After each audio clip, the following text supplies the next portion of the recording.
बस कुछ ही महीने बचे हैं, भगवान श्री राम बस आने ही वाले हैं। जय श्री राम। 22 जनवरी 2024 ये वो दिन है जिस दिन हमारा राम मंदिर बनके तैयार हो रहा है।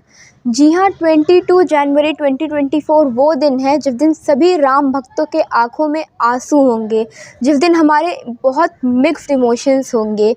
जी, जो लोग कहते थे कि मंदिर वहीं बनाएंगे पर तारीख नहीं बताएंगे, उनको जाके बताइए कि अब 500 सालों का इंतज़ार ख़त्म होने वाला है।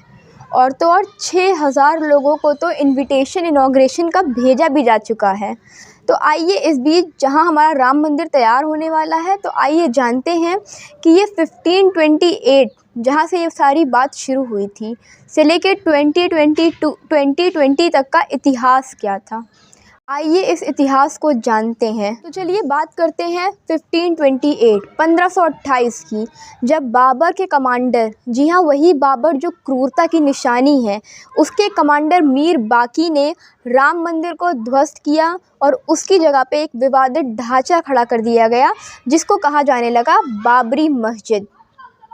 आगे बढ़ते हैं तो 1853 में पहली बार इसको लेके दंगा हुआ और उसके बाद मुसलमानों को विवादित ढांचे के अंदर और हिंदुओं को बाहर चबूतरे पे पूजा करने का अधिकार प्राप्त हुआ। ख़त्म नहीं हुई, असली दंगा शुरू हुआ 1949 में, जब उस विवादित ढांचे के अंदर से कुछ मूर्तियां मिली। मुसलमानों का मानना था कि वो मूर्तियां रातों रात यानी कि रात में हिंदुओं द्वारा अंदर रख दी गई हैं, जबकि हिंदू पक्ष का कहना था कि भगवान श्री राम वहां प्रकट हुए थे।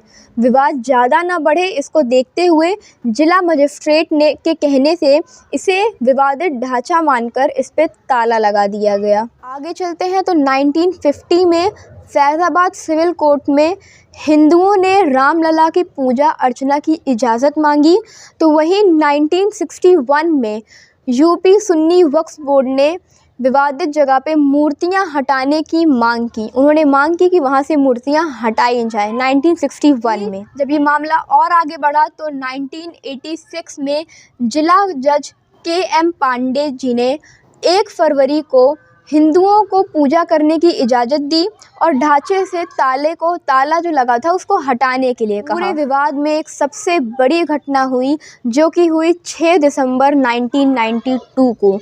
जी हाँ, जब विश्व हिंदू परिषद और शिवसेना के लाखों कार्यकर्ताओं ने, इन दो गुटों यानी कि विश्व हिंदू परिषद और शिवसेना के लाखों कार्यकर्ताओं ने मिलकर विवादित ढांचे को गिरा दिया और देश में सांप्रदायिक दंगे भड़क गए।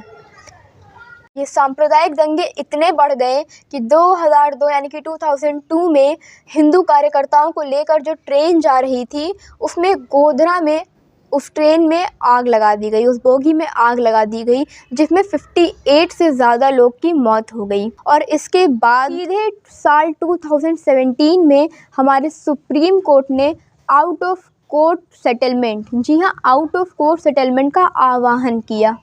6 अगस्त 2019 से सुप्रीम कोर्ट ने अयोध्या मामले में रोज़ाना सुनवाई सुननी शुरू कर दी और इसके बाद 9 नवंबर 2019, जी हाँ 9 नवंबर 2019 को सुप्रीम कोर्ट की 5 जजेस के बेंच ने राम मंदिर के पक्ष में फैसला सुनाया। इसमें 2.77 एकड़ जो विवादित ज़मीन थी वो हिंदू के पक्ष में आई और अलग से 5 एकड़ ज़मीन मुसलमानों को मुहैया करवाने का फैसला किया गया। 5 अगस्त 2020 हमारे आदरणीय प्रधानमंत्री जी ने राम मंदिर का भूमि पूजन किया और फिर वहाँ पे एक भव्य और दिव्य राम मंदिर बनना शुरू हो गया, जिसके द्वार अब जाकर 22 जनवरी 2024 में ये अनुमान लगाया जा रहा है कि इसके द्वार खुल जाएंगे। और अगर आपको बताऊं तो इन सब के बीच कुछ सरकारें जो भारत में थी, उन सब की हिंदू हेट्रेड भी सामने आ गई कि वो कितनी नफ़रत करते हैं एक धर्म से। ये चीज़ सामने निकल के आ गई, जहाँ एक सरकार ने ऐसा किया कि उन्होंने तो लॉयर्स की टीम खड़ी कर दी तो वहीं किसी ने राम भक्तों पर गोलियां चलवाईं।